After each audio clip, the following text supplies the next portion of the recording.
My spouse severed ties with his abusive mother and sister when they had the gall to insist that we sell our dream home to support my unemployed sister, her violent game addict husband, and their 6 children. The poisonous dynamic between my in-laws and my spouse is beginning to permeate my existence. As you may recall, my husband was Diana's favorite golden child when he was a kid. According to what Ethan has informed me, his mother and he used to spend a lot of time together due to his dad's hectic work schedule. However, I've seen that his sister Sarah isn't treated very well by Diana. I know Diana loves her kids, but I've seen her show more affection for my husband than the other. My husband has always made an effort to be a supportive elder brother to Sil, as I'm sure she probably felt that way growing up. However, Diana and Sil would occasionally act in a way that was completely ridiculous. For instance, my in-laws, Sarah included, and Ethan, who had recently graduated from college, used to reside in the same house when we initially began dating.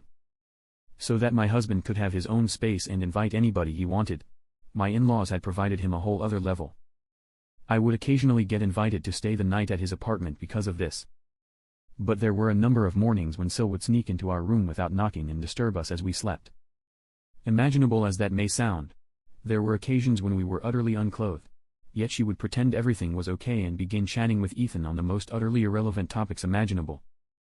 I felt awkward about her seeing me in my underwear, so this was rather strange for me. I know I should have expected this because Ethan was living with his family at the time, but is it really too much to ask to knock on a door before entering a room? Even while I understand that siblings may be rather close, I thought it was really rude because Ethan and I didn't know her very well when we started dating.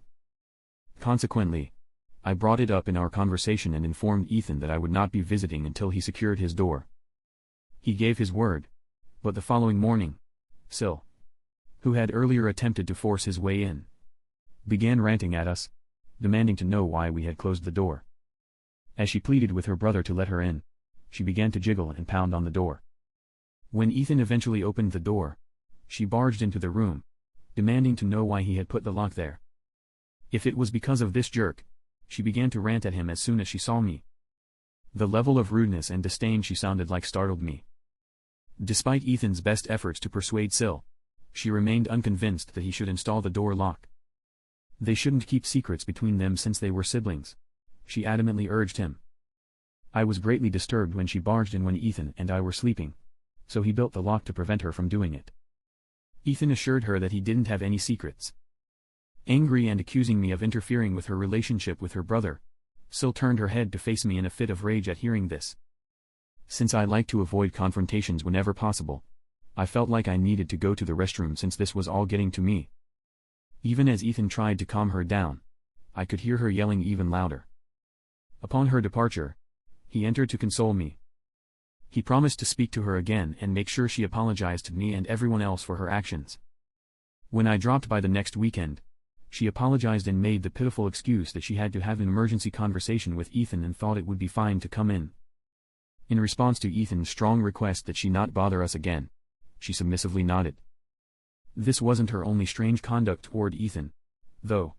The problem was fixed. Whenever Ethan and I had a difference of opinion, even over something as insignificant as a movie, and Sil was around, she would begin advising him to find a partner with comparable preferences, as if we were obviously not compatible. In response to Ethan's stern glance, she would only smirk. Another instance would be when she tried to pry into my life by asking me intrusive questions about my background. Even though Ethan and I had always been forthright about each other's histories, I was never comfortable opening up to his sister about it. Regardless, she persisted in asking me awkward questions like, "Why did your ex break up with you? Were you inadequate in his eyes? Alternatively, you may just state that you are not as attractive as my brother's ex-girlfriend." Whenever we were alone, she would ask me all these questions and make these remarks. She seemed to be playing a game with me, and I began to believe that she was out to bring me down. I was silent at first, but after a while of it going on, I finally snapped. I hit back at her teasing by comparing Ethan's family to those of my ex-boyfriend, who didn't have any intrusive relatives, and how I preferred his family. Sil appeared taken aback by my response, and for a little moment, she stopped talking. In essence, what I had informed her was correct. Diana was just as bad as Sil, despite the fact that she had an odd connection with my husband.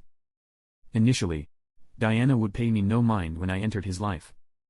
However, as soon as she saw that Ethan and I were developing a serious relationship, she began acting as though I were attempting to abduct her kid. At family gatherings and dinners, she would make an effort to disregard me as if I didn't exist. Ethan would attempt to have conversations with her about it every now and again, but she would never change. Even though Diana was a public school teacher, she once accused me of being haughty and spoiled because my parents enrolled me in a private school. I am aware that she even went so far as to advise Ethan not to marry me and to continue his search for a better life mate. But, happily, my husband was unconcerned with her advice and proposed to me nevertheless. Diana and Sil were taken aback when they learned of his proposal. They both wanted to warn me that this may have been a mistake, but Ethan wouldn't heed their advice, so they suggested I break up with him and return the ring. Even though I loved Ethan and wanted to spend the rest of my life with him, I couldn't bring myself to tell them that their request was inappropriate because I thought it was strange. They finally gave up trying to persuade me, and Diana reluctantly told me that I should do my best to be the best wife he could ask for, just like she has done for him for so long. Although her remarks slightly irritated me, I made an effort not to take offense. But Sarah told me I was obviously only interested in wealth and that her brother was better deserving of someone with his standing. In an effort to dissuade Ethan from marrying me, she threatened to expose me before our wedding. I proceeded to confide in Ethan about all that had happened, and he was shocked by their rudeness. He got into an argument with Diana and Sil about it, but they remained steadfast in their belief that I was unworthy of their love. He reassured me that his love for me was unwavering, thus I should disregard their opinions. Ethan and I had already decided to pay for our own wedding, so when Diana offered to pay for half of our expenses, we graciously declined, with Ethan explaining to her how hard we had worked to save money just for this occasion. His words were comforting, but I felt bad that his own family wouldn't accept me. This made her even more angry. She began to express her sadness to Ethan about his lack of need for her, but Ethan's dad appeared really proud of us. Unlike his mom and sister, his dad was always level-headed and single. We reached a compromise by suggesting that Diana plan the rehearsal supper instead of us since she persisted in complaining to Ethan. We were grateful for her cooperation. But then something unexpected happened as the wedding drew near. To start, there was the time Sil told Ethan she missed him so much that she invited herself over for supper. After getting engaged, Ethan and I were living on our own, so we consented since we believed she wanted to spend time with her brother for the right reasons.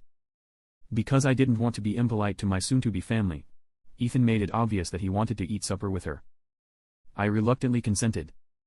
As we were enjoying our delicious supper, Sil suddenly began ranting about how she despised infidelity and thought cheaters were worthless. As we watched her intently, trying to decipher her next move, Sil turned to me directly and inquired how it felt to be a worthless crap. Sil started shouting accusations that I was having an affair with Ryan, my coworker, and my eyebrows wrinkled in bewilderment. After Ethan questioned her meaning, Sil proudly started displaying photos of me with a coworker, gesticulating as if she had caught me in the act. I was perplexed as to why she suspected me of having an affair with my coworker, especially because I was well aware that I had never been disloyal to Ethan since we began dating. By the looks of the photos, they were completely innocuous. Yes, Ryan and I were very close coworkers. However, our friendship arose only from the fact that we both began working for the firm at the same time and would lend each other a helping hand when we messed up, ensuring that our employer would not scold us in the future. Ethan was even aware that Ryan was seeing someone. My phone is unlocked, and I've been completely honest with Ethan regarding every single one of my coworkers. My Sil had these innocent moments frozen in time and turned them into proof of an imagined infidelity. I was really annoyed by her attempts to damage my reputation and our connection with Ethan, even though her claims were completely without merit. Ethan intervened on my behalf before I could explain myself. He was clearly horrified and furious and demanded to know why Sil had been secretly following me and taking photographs of me and my coworkers in public places. Then she began to explain that she was only trying to find out why I was being investigated. She was worried that I was marrying him for his money and that I wasn't of their social class. Ethan told Sil straight out that her accusations had no merit and that she was making a big deal out of nothing. Despite his best efforts to reason with her, urging her to cease spreading falsehoods and attempting to damage our relationship, Sil insisted on shouting at him to wake up to the apparent infidelity. I attempted to reassure her that we were only colleagues, but she was unwavering in her convictions. As the severity of her charges increased, tensions in the room rose. I informed Sil that I was going to report her to the police for unlawfully taking images of me and following me since I had had enough of her allegations and screaming. Looking at me, her face became pale as she demanded to know if I was serious. She had deliberately pursued me, taken these photos of me with my coworkers without my permission, and was attempting to smear my reputation with baseless accusations, I informed her. The proof was in the evidence. Sil glanced at Ethan and then at me before beginning to explain that she was only trying to shield her brother from harm and that she didn't see anything wrong with it. She began pleading with Ethan to speak with me, saying that she had done everything for him and that my filing a complaint would ruin her career and future. At this moment, I informed Sil strongly that she was the only one who could save herself. I told Sil that I would not sue her so long as she kept out of my life when she wanted to know what I wanted. There was no way out of this mess for Sil at this point. She glanced at her brother, but Ethan stood by my side and reassured her that I was being kind by letting her leave because her actions were obviously wrong. S2 reluctantly consented to keep her distance from me, and ever since that day, we haven't had any communication. Even though Ethan is still seeing her, she has never again spoken to me because of that. The second thing that happened leading up to our wedding was at our rehearsal dinner the night before. Diana, who had previously insisted on hosting our rehearsal dinner, turned down our offers of assistance in the days leading up to the occasion, insisting instead that she would do everything on her own. Nevertheless, it became clear upon arrival that the preparations had not been up to pace. It was revealed that the rehearsal dinner consisted of a mishmash of cold food served on camp tables covered in plastic. Her constant pouting over supper threw off the entire party. She wasted her alcohol and began acting inappropriately among the other guests, complaining about how stressful the wedding had been and how much she wished it were over, despite the fact that she had not helped pay for or prepare the event. At some point, my fiancé also became enraged and escorted her out. My Sil attempted to assert her disapproval by providing an explanation for her mother's actions, but my Thomas ignored her. I began to panic that these two women would ruin my wedding the next day because, well, it was a total bust. My first argument with Ethan occurred that night. I warned him straight out that Sil and Diana should not be invited to the wedding since their behavior made it very evident that they would try to steal the show from us. I attempted to convince my husband that Thomas would be there and wouldn't let them get away, but he was adamantly against it. As a last resort, I had to threaten to call off the wedding the next day unless Ethan excluded his sister and mother. I was aware of how I sounded, but I was terrified of what these ladies may be planning, so my demand stunned Ethan. I hoped that my wedding day wouldn't be another occasion when I embarrassed myself in front of my loved ones. Although Ethan's lack of firm limits was obvious, I was hoping that he would see the extent to which they were impacting our relationship once I issued this ultimatum. Fortunately, Ethan knew what to do and got it properly. He informed his father over the phone that his sister and mother had been unwelcome first thing in the morning. Thomas pretended not to be shocked and promised to prevent Diana and Sil from showing up unannounced. Shortly after we began talking to Thomas, Diana and Sil began phoning Ethan nonstop in an attempt to get him to invite them to his wedding. However, Ethan firmly told them that he did not feel comfortable having them there because of their behavior toward me during our friendship. When Diana overheard this, she began berating me for interfering with his relationship with his mother.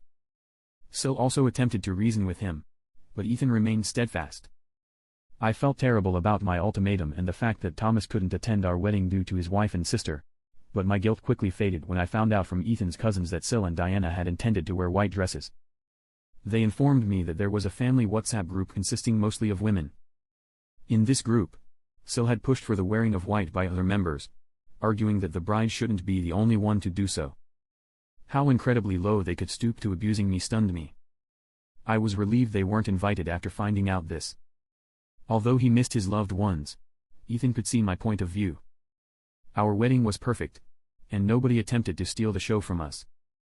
But ever since that day, Diana and Sil have ceased communicating with me altogether, which is something I am really happy about and am totally at ease with. Only on certain occasions or for supper would they bring my husband around, which was something I didn't mind too much. In contrast, Thomas was understanding, and we remained in touch. My partner Ethan and I have been diligent savers for many years, and we were able to purchase a home earlier this year. You can imagine how thrilled we were to finally purchase something this massive, because it is our first house. To get away from his parents and Sil, who did come to our apartment for a little housewarming party, I went to see my parents and spent time with my family that day. Getting back to the point, my Diana contacted me last month out of the blue. It was very unexpected, because we haven't spoken since the day I married Ethan. I was taken aback when she casually inquired about my well-being and the direction my life was taking. I answered her inquiries even though her unexpected attention took me by surprise. Then she began inquiring about the experience of living in such a large house with Ethan and me. Her comments hurt since Ethan and I had tried to start a family for a long time, but I struggled with infertility and was unable to conceive. Ethan was aware of this, and while we first lamented the possibility that we would never have children of our own, we had come to terms with the fact. Upon first learning of the news, I informed Ethan many times that he could always choose to divorce me and start a new family with someone else, but he never did. I was informed by him that being childless was alright as long as we hated each other, and he loved me nonetheless. The reason Diana made a subtle statement about it was that our families were also aware of it. She continued by telling me that my sister-in-law was expecting a baby. Given that this would be her 6th kid, I was somewhat aback to hear this news. These unintended births occurred because her spouse, who was unemployed and didn't believe in wearing a condom, according to what Ethan had told me. The companion of Sil was the picture of sloth. He never helped out around the house, either with Sil or the children. According to what Ethan has told me, he considers Sil to be his personal maid. He is so unreliable that he never even pays the household bills. All day long, Sil plays video games, and he also works various part-time jobs. Sil continues to be with him despite everyone's attempts to break up with her. According to my Diana, Sil was unable to continue working throughout her pregnancy, so she suggested that Ethan and I give up our apartment as it was too large for us as a childless couple. She made an unexpected demand, and I found it difficult to respond. When I inquired if she was kidding, Diana assured me that she was dead serious. She felt that Sil and her husband were deserving of a larger home, but that she had requested they move in with us since her own house was too small. I tried to construct a response amidst the maelstrom of emotions that had just engulfed me as I tried to convey to her that this was our house and that we were still paying for it. The weight of the revelation weighed heavy in the air. I found it uncomfortable and absurd that someone else moved in with us so suddenly, without even requesting our consent. My mother-in-law stressed that she had previously discussed this with Ethan, and he had given his approval, but I refused. I thought this was strange because Ethan and I were quite open with each other. I would have expected him to have informed me if his sister and her family had stayed with us. I made it clear to Diana that he needed my approval before he could provide the permit, as Ethan and I shared ownership of the house. Unless we both gave our consent, no one could reside here with us. I reached a middle ground by offering to host Sil and her husband for a few days if they desired, but I would politely decline their request to move in with me. However, Diana became very angry and demanded that I accommodate my sister-in-law and her husband, saying that I had a responsibility as their daughter-in-law and that our differences would be forgotten if I complied. So, I told her, sure, in a rage.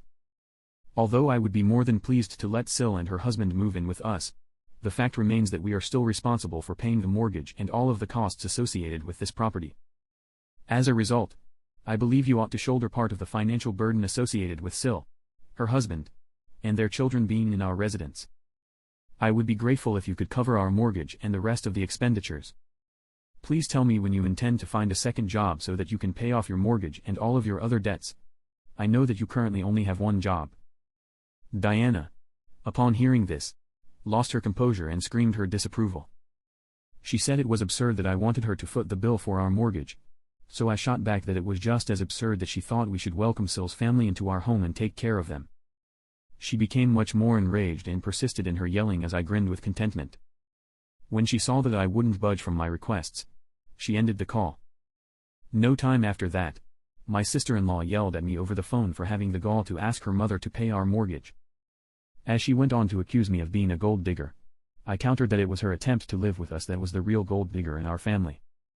She should look in the mirror at her own partner, who did nothing to help her, if she ever wanted to know who the real gold digger was. It seems that this silenced her. She might argue with me all she wanted, but I would not let her relatives into our home until they offered to contribute to our mortgage. She said I put money before family and was cold-hearted. I was relieved at the thought of finally being able to stand up for myself. And refused to back down now that the tables had turned. I am taking back my house. But thinking about my ex-husband makes me feel horrible, and I'm on Reddit asking whether my actions have put me in a hole. First, I want to express my gratitude to everyone who has expressed their support for me. As for the most pressing question, why is Diana making this absurd demand of us? Well, the reason is that Diana has always been quite entitled. My spouse has to have an honest conversation with me about how long he has allowed this act to continue. How pitiful that Diana can deceive others about her own son for her own benefit. My Sil is really a pawn in her mother's game, and she blindly obeys her every command. Sil merely follows her mother's lead in the hopes that Diana will also favor my husband, as Diana has always had a strong preference for him. Since Sil could rely on us to pay her expenses and look after her children, she stood to benefit from the scenario, in contrast to her useless husband. So that we may have a conversation, I am patiently waiting for my husband to return from his business trip. This is too crucial for me to talk to him about over the phone. I apologize for the delay in my last post. It has been 3 days. I had already indicated that I was waiting for my husband's return. His mother had phoned me and demanded that we sell the house to his sister and her family. I told him this story when we were able to sit down and speak after his return. I continued to explain the whole event to Ethan, who was obviously shocked to hear this. Subsequently, he said that he was completely unaware of anything and that his mother had just informed him of his sister's pregnancy before he departed on the journey. He was unaware that she would make such unreasonable demands, and that was his only knowledge of the issue. I told him straight out that I couldn't take his family, so he agreed that he should talk to Diana about it and manage the matter. Within earshot of me, he summoned Diana and demanded to know why she had deceived me regarding him.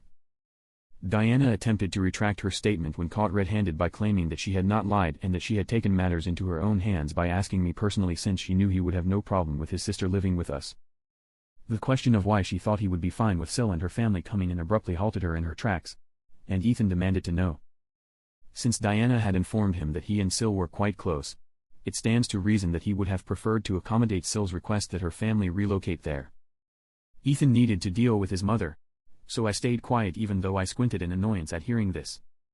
She had no right to compel us to take care of Sil, her 6 children, and her unemployed husband, so my husband firmly informed her that he would not allow them to come in with us. Diana began to shout that Sil really needed someone, but my husband calmly explained that it wasn't our duty and that Diana should take care of Sil herself if she so desired. My next point was that Thomas was against it and that their house was too cramped, but ours was so large that we could easily provide a hand to Sil. She went on to add that I could take care of Sil's children and be pleased because I didn't have any kids of my own anyhow. I saw my husband's face change color for the first time, and my eyes widened in horror. He responded angrily, telling her that she couldn't use her callous comment about me as an excuse to have me look after Sil's kids. He proceeded to inform her that Thomas had every right to be angry with Sil since she had turned into a machine for producing children and that he was sick of them. Even though they had repeatedly mistreated him, Ethan kept shouting at Diana to refocus the conversation and explain that he had attempted to have a positive connection with them. Diana began pleading with him, but Ethan firmly stated that our house belonged to me and that he would not tolerate anyone who treated me disrespectfully as they were disrespectful to him and his wife. After saying his goodbyes, Ethan ended the call. He hasn't spoken to Sil or Diana since then. Even though Thomas called to speak with him, he finally grasped why Ethan had made such a harsh choice after hearing about the whole situation. I informed Thomas that it wasn't his fault, nonetheless, even if he apologized on his wife's behalf. Third update. The past 2 weeks have been rather eventful. After hearing from several individuals that I should set up surveillance cameras around my property in case Diana and Sil made an appearance, I went ahead and ordered some online and set them up. Well, they did decide to come knocking on my door last weekend while I was alone, as fate would have it. Upon noticing their presence through my camera, I promptly contacted Ethan, who informed me that he was his route. My Diana and Sil were standing there, looking enraged, as soon as I opened the door. They insisted I let them in, but I refused and told them they could approach me from outside the building if they wanted to discuss anything. Diana became very angry and began to accuse me of being selfish and greedy, saying that I was cruel. I gently informed her that they did not have permission to barge into our home without an invitation. Little did Diana know that the cameras were rolling the whole time. So she went on with her outburst. I gently brought up our past discussion, restating that I would not be leaving my house to accommodate Sil and her husband, and I told her to hold off on talking until Ethan got home. Then Sil started yelling at me, saying that I was being unreasonable and causing unnecessary strife in the family. As she had suspected all along, she accused me of being a gold digger and of attempting to steal her brother from their care. I proceeded to let them know that our cameras were recording their every move and that I planned to utilize the footage to file for a restraining order, instructing them to stay at least 50 feet away from our house going forward. Diana shouted, "I would never dare do that," as their mouths dropped open in disbelief. In a mocking tone, I warned her that a court order would be on its way unless they immediately left our land. This startled them to their core, and my Sil began to reassure me that I was being dramatic and that it was all in my head. The good news is that Ethan showed up just about now. He approached us in a calm manner and inquired of Diana as to their purpose in being there. Despite Diana's haste to embrace him, he redirected her attention and demanded, once again, that she and Sil explain their presence. According to Sil, they came here to confront me because they knew I was attempting to control his life by preventing him from communicating with us. Because they were so ridiculous, I couldn't help but roll my eyes. Ethan made it clear to them that he was the one who had decided to go no contact and that he wanted nothing to do with them. At this point, Diana began pleading with him to forgive her, but he merely demanded that they vacate the premises or face the prospect of having to contact the authorities. They were taken aback. It was obvious that neither of them had anticipated his response. Ethan continued by threatening to physically remove them from our property by contacting the police if they returned to our home. Ethan no longer gave a hoot about their distraught expressions. Having my spouse defend me at last was a relief. Finally, still enraged, they both departed. After that, Ethan spoke with Thomas, who was just as surprised as we were that Diana and Sil had sneaked up on us without telling him.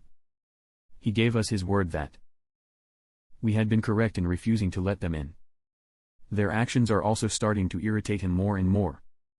I have faith that they will never return to our property since Ethan was so adamant about throwing them out. If they do, I will promptly notify them and get legal counsel. Thankfully, my husband has come to terms with the fact that his family is poisonous.